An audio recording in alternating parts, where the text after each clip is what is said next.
Esse aqui é o primeiro SSD que eu tive na vida, ele é um Corsair Accelerator, não sei se a pronúncia está certa, SSD Cache Drive de 60 GB. Quando eu comprei ele, foi para ser utilizado em um computador já antigo, era um Q8400 que eu tinha com uma placa-mãe Asus, não me recordo o modelo. E o interessante é que ele não era vendido para ser utilizado como SSD principal da máquina. Na verdade, para não ser utilizado como um SSD para ser instalado o sistema operacional. Ele era vendido justamente com o objetivo de ser usado como uma unidade de cache para acelerar e os programas que você mais utilizava com frequência. Ele tinha um software que era instalado junto e esse software entendia o que você utilizava com frequência, fazia a análise disso e a análise do uso de memória RAM e ele jogava o que você mais utilizava no cache, considerando esse SD, e em teoria isso acelerava e realmente isso aí acabava acelerando um pouco o processo. Porém,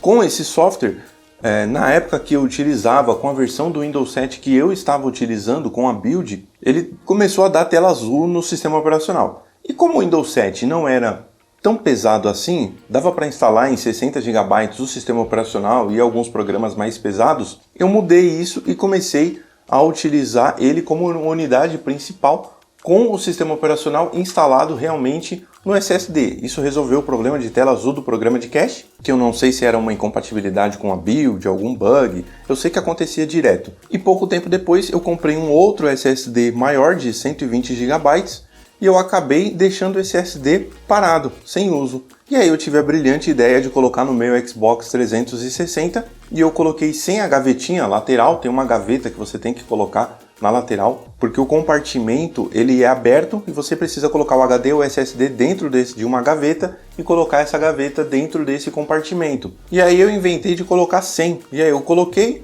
e o SSD foi danificado. Eu não sei exatamente o que aconteceu, mas obviamente eu guardei ele para tentar fazer uma correção. Então aqui segue a parte de dentro, para quem tem curiosidade em ver a parte interna aí do SSD.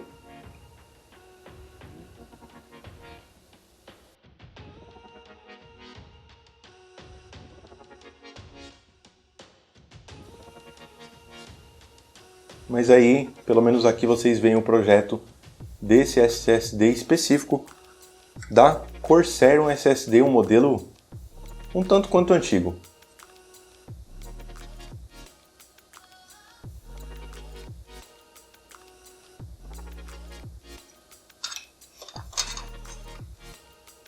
E é isso, pessoal. Se vocês gostaram do vídeo, cliquem no like. Até o próximo vídeo. Um abraço e tchau.